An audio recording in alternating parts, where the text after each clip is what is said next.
দর্শক, মিরপুর শের-ই-বাংলা জাতীয় cricket stadium থেকে স্বাগত জানাচ্ছি আমি আশিক সারোয়ার।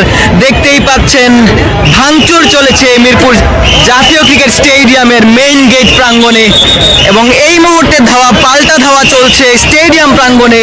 দেখতেই পাচ্ছেন ভাঙচুরের যে ধ্বংসাবশেষ সেগুলি কিন্তু আপনারা ইতিমধ্যে দেখতে পাচ্ছেন, নিরাপত্তা কর্মীদের দেখতে পাচ্ছেন এবং তারা কিন্তু পরিস্থিতি শান্ত করার চেষ্টাটা চালিয়েছিলেন। আমরা যদি দেখাতে চাই মিরপুরের যেই মেইন গেট, সেই মেইন গেটও কিন্তু ইতিমধ্যেই ভেঙে ফেলেছেন আন্দোলনরত সাধারণ দর্শকরা।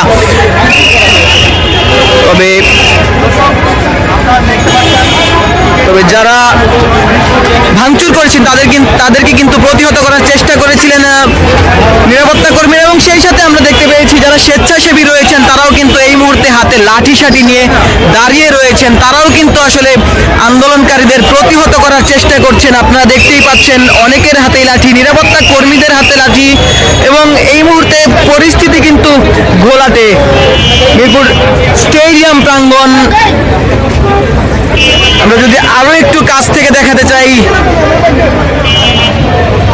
শের-ই-বাংলা জাতীয় ক্রিকেট স্টেডিয়ামের যে মেইন গেট, সেই মেইন গেট কিন্তু ভেঙে ফেলা হয়েছে, যেটি আসলে এর আগে বাংলাদেশ ক্রিকেটের ইতিহাসে কখনোই ঘটেনি। সেটিই ঘটলো বিপিএল এর প্রথম দিনই।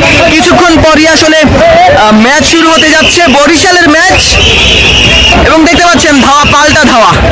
বিপিএল এর প্রথম দিনই আসলে ধাওয়া পাল্টা ধাওয়া চলছে স্টেডিয়াম পাড়ায়।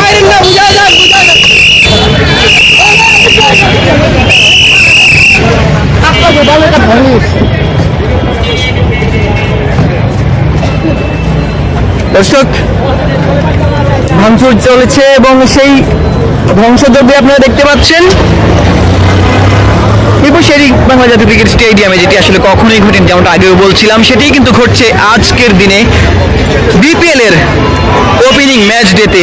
বরিশাল যেখানে মুখোমুখি হচ্ছে রাজশাহীর, ঠিক সেখানে কিছুক্ষণ পরই ম্যাচটি শুরু হতে যাচ্ছে। মাত্র 1 ঘন্টা পরই আসলে ম্যাচটি শুরু হয়ে যাবে। তবে তার আগে দর্শকরা 2 দিন এই শের-ই-বাংলা জাতীয় ক্রিকেট স্টেডিয়াম প্রাঙ্গণে টিকিটের জন্য দাঁড়িয়েছিলেন, টিকিটের জন্য কষ্ট করেছে এবং তারই পরিপ্রেক্ষিতে তারা আন্দোলন করছিলেন এবং আন্দোলনের এক পর্যায়ে মিরপুর স্টেডিয়াম প্রাঙ্গণের যে মেইন গেট, সেই মেইন গেট তারা ভেঙে ফেলেছেন এবং ভাঙচুর চালিয়েছেন এবং তাদেরকে প্রতিহত করতে আসলে স্বেচ্ছাসেবী এবং সিকিউরিটিরা তারা আসলে স্টেডিয়াম প্রাঙ্গণেই দাঁড়িয়েছেন। দর্শকদের জন্য টিকিটের ব্যবস্থা করা হয়েছিল মূলত মধুমতি ব্যাংকের 7টি শাখায় এবং অনলাইনে। তবে দর্শকরা যেমনটা জানিয়েছিলেন, তারা মধুমতি ব্যাংকে গিয়ে টিকিট পাননি, তারা অনলাইনে সার্ভার ডাউন পাচ্ছেন এবং বিসিবিতে যেই 1 নং গেটের পাশে যেই বুথটি রয়েছে সেখানে তারা টিকিটের জন্য ভিড় করেছেন।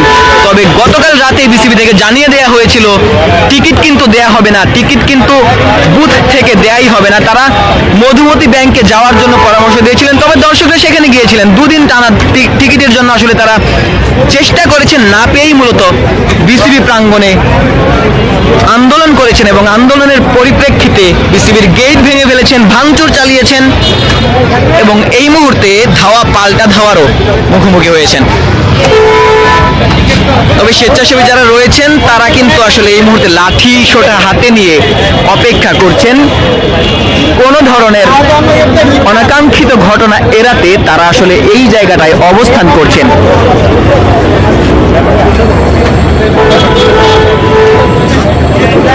নতুন আঙ্গিকে বিপিএল দর্শকরা দেখতে চেয়েছিলেন, আয়োজকরাও জানিয়েছিলেন একাদশ আসর অন্য 10টি আসর থেকে আলাদা হবে। তবে সেই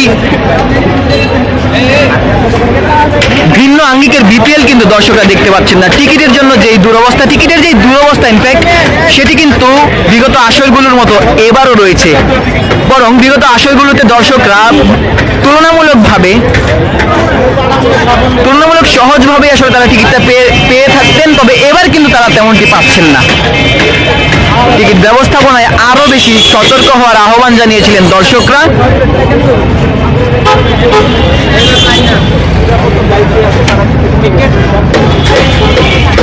প্রচুর নিরাপত্তা কর্মী এই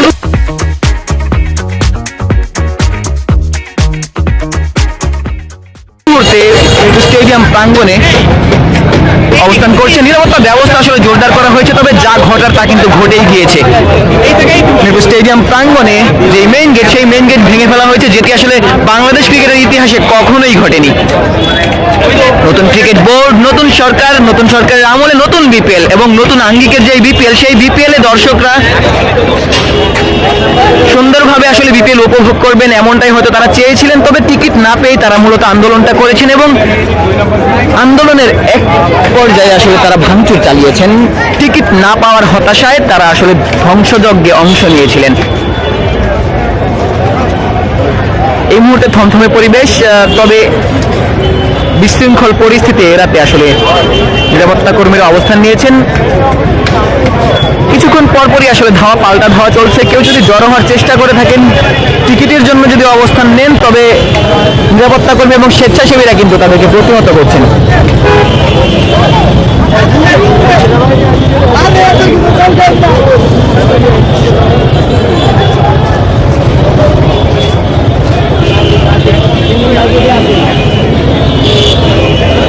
নিরাপত্তা কর্মীদের দেখতে পাচ্ছেন, তারা আসলে এই মুহূর্তে অবস্থান করছেন যেন আর কোনো বিশৃঙ্খল পরিস্থিতি সৃষ্টি না হয়।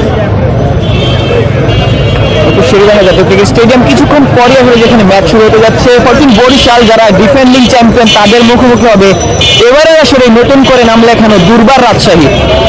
তামিম ইকবাল নেতৃত্ব দেবেন ফরচুন বরিশালের, যে দলটা গত আসরের চ্যাম্পিয়ন হয়েছিল। তামিম সেই দলটাই খেলেছিলেন এবং আসরের সেরা প্লেয়ার নির্বাচিত হয়েছিলেন। তারা সেই টাইটেলটাই চ্যাম্পিয়নশিপের ধারাবাহিকতা আসলে বজায় রাখতে চাইবেন। গতকাল প্রেস কনফারেন্সে আসলে তিনি এমনটাই জানিয়েছিলেন। বরিশাল দল কাগজে কলমে খুবই শক্তিশালী দল। বরিশালের প্রচুর দর্শক আমরা দেখতে পেয়েছি এই শেরেবাংলা জাতীয় স্টেডিয়াম প্রাঙ্গণে, তবে তাদের মধ্যেও কিন্তু ক্ষোভটা ছিল, টিকিট না পাওয়ার ক্ষোভ, তামিমদের ম্যাচ না দেখার ক্ষোভ। বরিশাল তারকায় ঠাসা আসলে একটি দল, সেই দলের খেলা দেখতে না পেরে ফরচুন বরিশালের দর্শকরা কিন্তু এই বিসিবি প্রাঙ্গণে আসলে আন্দোলন করছিলেন, টিকিটের জন্য আন্দোলন। এবং আন্দোলনের একটা পর্যায়ে বিসিবি প্রাঙ্গণে আসলে তারা ধ্বংসযজ্ঞ চালিয়েছেন। স্টেডিয়ামের প্রধান যেই ফটক, সেই ফটক ভাঙচুর করেছেন। অন্যান্য যে স্থাপনা রয়েছে সেই স্থাপনাগুলো আসলে তারা ভেঙে ফেলেছেন। তবে আইন শৃঙ্খলা বাহিনীর যারা সদস্য রয়েছেন তারা তাদেরকে প্রতিহত করতে সক্ষম হয়েছেন। বিসিবির অভ্যন্তরে তারা আসলে প্রবেশ করতে পারেননি, গেট ভাঙলেও গেটের ভেতরে তারা প্রবেশ করতে পারেননি। অনাকাঙ্ক্ষিত আরো বড় কোনো ঘটনা আসলে ঘটতেই পারত যদি আন্দোলনকারীরা বিসিবির ভিতরে প্রবেশ করতে পারতেন, যেখানে ক্রিকেটাররা রয়েছেন। কিছুক্ষণ পরই আসলে যেখানে ম্যাচটি শুরু হতে চলেছে, ফরচুন বরিশাল বনাম দুর্বার রাজশাহীর ম্যাচ, সেখানে ক্রিকেটাররা রয়েছেন, তাদের নিরাপত্তাজনিত ইস্যু ছিল। তবে সে ধরনের অনাকাঙ্ক্ষিত কোনো ঘটনা কিন্তু ঘটেনি। ফরচুন বরিশাল তামিমের নেতৃত্বে মাঠে নামবে ঠিক 1 ঘন্টা পরই আসলে ম্যাচটি শুরু হবে। একটা টস এবং একটা 30-এ ম্যাচটি শুরু হয়ে যাবে। এবং ফরচুন বরিশালের ভক্ত সমর্থক কিন্তু প্রচুর, গোটা দেশ জুড়েই বরিশালের ভক্তরা তামিমদের খেলা দেখতে চান। তামিম যদিও চট্টগ্রামের ছেলে, তবে তামিমের ভক্ত সমর্থক কিন্তু এই মুহূর্তে বাংলাদেশে প্রচুর ভক্ত সমর্থক। তামিমের জন্য অনেকে আসলে ভিন্ন বিভাগের হয়েও বরিশালেরই সমর্থনটা করেন। সাকিব আল হাসান না থাকায় এই মুহূর্তে ফ্যান ফেভারিট টিম অবশ্যই বরিশাল। ফরচুন বরিশালের খেলা দেখার জন্য আসলে প্রচুর সংখ্যক দর্শকরা উপস্থিত হয়েছিলেন।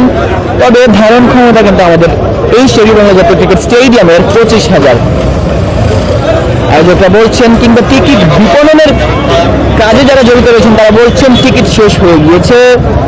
25,000 টিকিট সবই আসলে বিক্রয় কিংবা কমপ্লিমেন্টারি হিসেবে দেওয়া হয়েছে।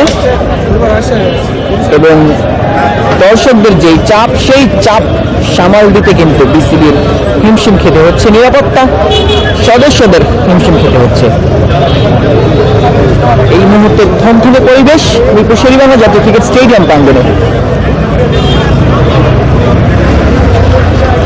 ফরচুন বরিশাল যে দলটায় বিদেশি তারকাদেরও কিন্তু আসলে আধিক্য রয়েছে। প্যাল মেয়ার্স রয়েছেন, পাকিস্তানের সুপারস্টার বোলার শাহিন শাহ আফ্রিদি রয়েছেন। নিশ্চিতভাবে এই বিপিএল এর সব থেকে বড় আকর্ষণ আফ্রিদি, শাহিন শাহ আফ্রিদি। তিনি খেলবেন ফরচুন বরিশালের হয়ে।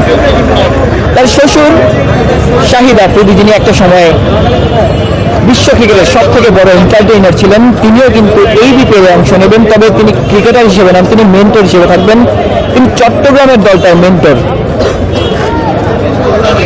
বিদেশি তারকারা যেখানে রয়েছেন, কিছুক্ষণ পরে আসলে ফরচুন বরিশালের হয়ে অনেকেই মাঠে নামবেন। তাদের নিরাপত্তাজনিত বিষয়টিও কিন্তু আসলে নিশ্চিত করতে হবে বিসিবিকে, নিরাপত্তা কর্মী সদস্যদেরকেই।